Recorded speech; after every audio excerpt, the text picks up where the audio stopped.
Welcome back.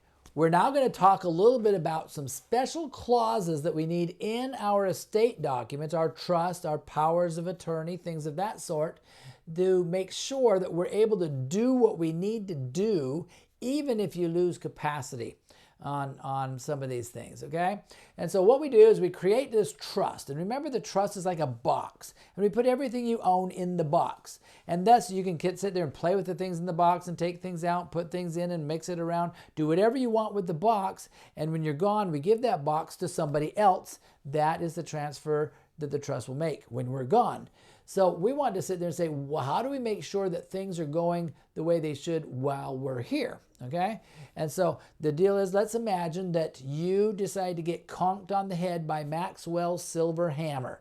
Okay, for those of you who are not old enough to remember that Beatles tune, is Maxwell's silver hammer came down on her head and he killed this gal, and it made it so that this guy was guilty. So anyway, you have this hammer fall on your head. Something happens to you that makes you so you no longer have capacity.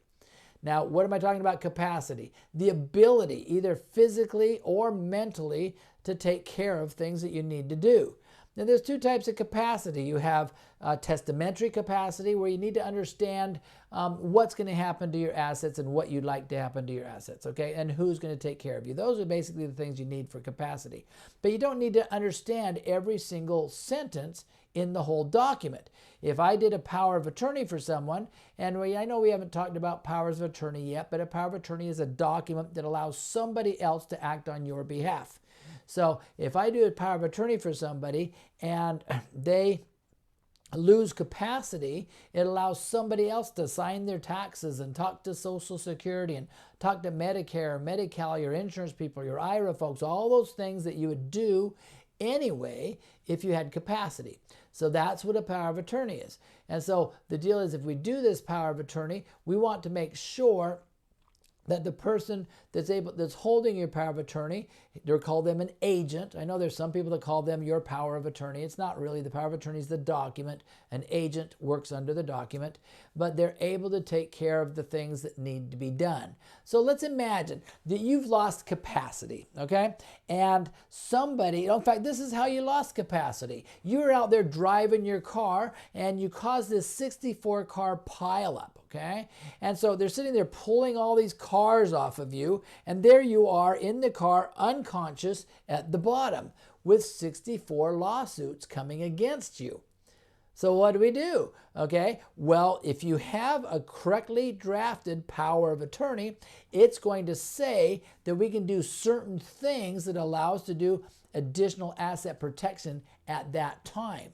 So if you hadn't done your homestead yet, or you're in a new home and forgot to get it for the new house, they may be able to get that homestead taken care of. If you need to move that house into the limited partnership because you didn't have it in there, the person holding your power of attorney would be able to move that house for you. They'd be able to defend you against those lawsuits. We'd be able to do all the different things that you could do with this power.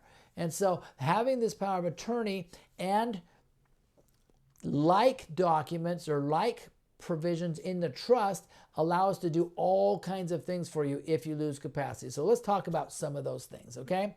Let's imagine that you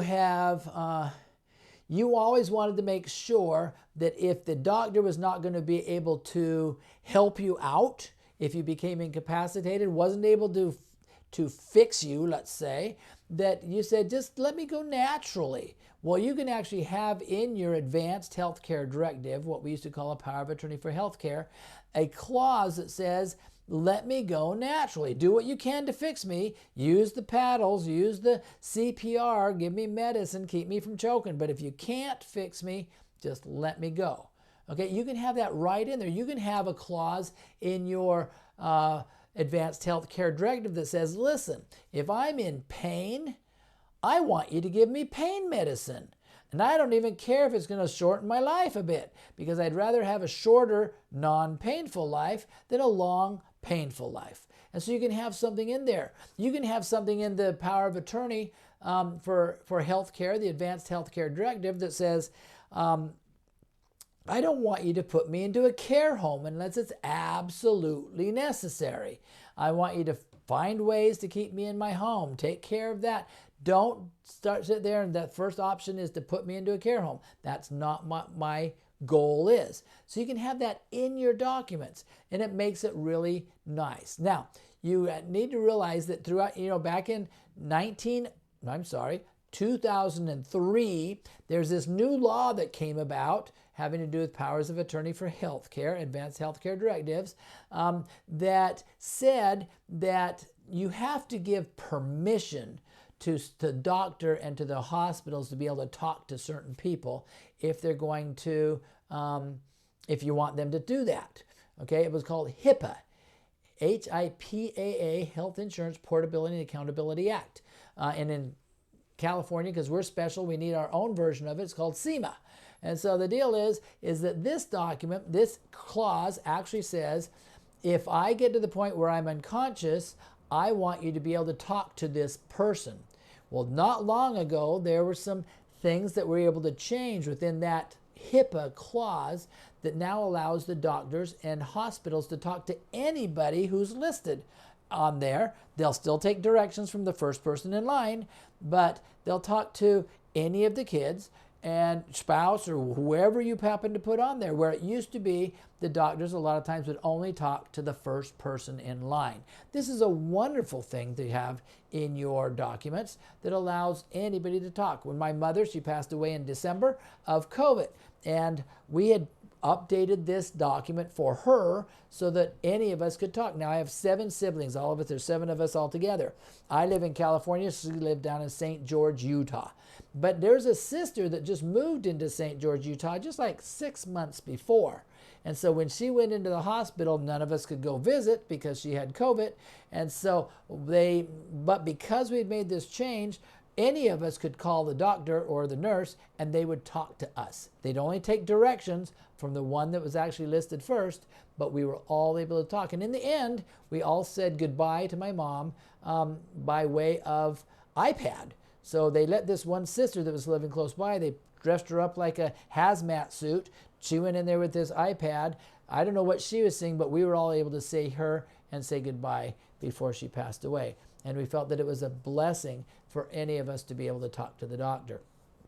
So by making sure that your documents have things like that in it that allows to do specialty type of things that you want, it's wonderful. If you have specific ideas of how you want things to be done, or you don't want blood transfusions, or you want to follow a certain thing, your document should have a place in there. You can add that in there so the doctors know what your desires are. So that's one of the things that we would do. Let's say that you were in this 64-car pileup, and so now all these lawsuits are coming against you. We want the person that is on as agent of your power of attorney for assets to be able to defend you, to be able to move assets, to be able to protect assets, to be able to fund your trust if something was left out of the trust, to be able to create trusts if necessary, so the state won't take your house and other assets if you go into a care home. Lots of different things that need to be in here. And that's one of the big things that we want to make sure are in our trust and other estate documents, is the ability to do long-term care planning. Now, you've probably noticed that people are living longer than they used to. When I was growing up, they were always talking about the guys were going to live till they're about 74 and the gals were going to live till they're about 78. And that was kind of how it worked. Well, nowadays, we expect to live till our late 80s, early 90s at least. And I have probably 50, 60 clients that are over 100 years old. Okay, and so the deal is we're living a lot longer, but because we're living longer, there's a possibility that we will actually lose capacity before we actually pass away. Now, this is causing problems to our families, because if we need to go into a care home, I know here in California, in our area, the care home is costing about $9,000 to $15,000 a month. Excuse me. And so the deal is most of us don't have that kind of money to pay for a care home.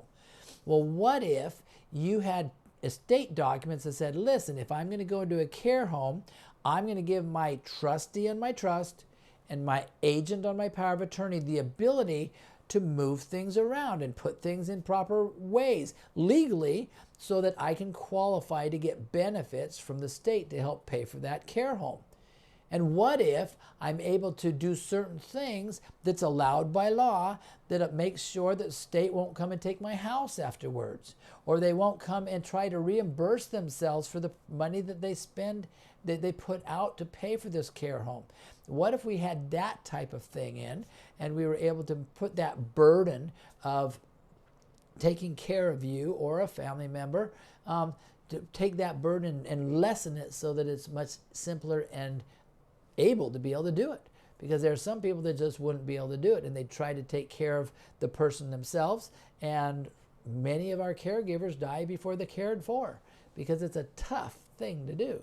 So our documents all have these things in it, so we can create entities and create trusts and fund trusts and move things from here to there and do all the things that the code says that we can do in order to prepare ourselves to receive benefits, and yet not do anything that's against the rules that they have in the code. So the deal is, there's things we can have in our trust and estate documents that can help us to accomplish things that will help out. We can make sure that the trust can work anywhere in the United States instead of just in the state that you happen to be living in. We can make sure that if there's a gift given from the trust, they're not going to charge gift tax on it. We can make sure that we can get a full step up in basis on capital gains tax on assets after you pass away by putting things in right. So there's certain things that are out of the ordinary, not in the standard documents, that you have to make sure are there if you want to get the maximum benefit on what's happening. So that's what we do. We try to make sure that that's all in there. And so it's something that you want to talk to your attorney about. If you've done estate planning documents, make sure that these type of things are in there so that you won't be caught unawares in the end. So that's what that's some special clauses issues. We're going to get back together later, and we're going to talk about some additional documents and methods that we use in order to expand what we've already talked on. Okay, so we'll talk to you soon. Come on back and we'll see you soon.